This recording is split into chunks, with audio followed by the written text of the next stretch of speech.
Vizitează www.infovaleajiului.ro, site-ul tău și scris de tine.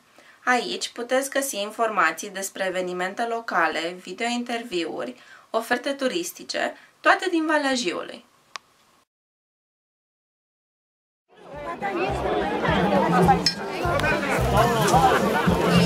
Ha?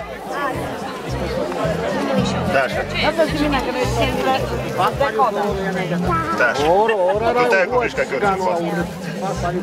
De greu. Că aici așa mai grea până tata. Gata.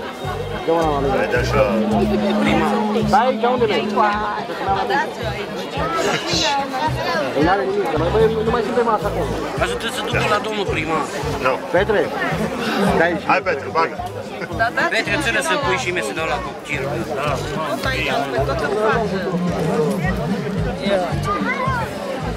Doamnă dragă, nu, nu putem care stai liniștită. Dar e liniștită.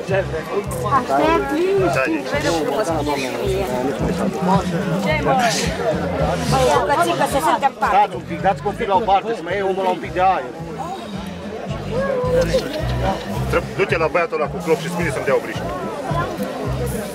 Petre, ține de el ca lumea așa. Ăla cu barbă.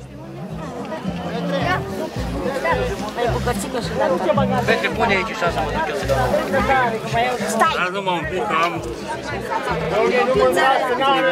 Ce dacă e copil mic? Eu trebuie să mănânce cu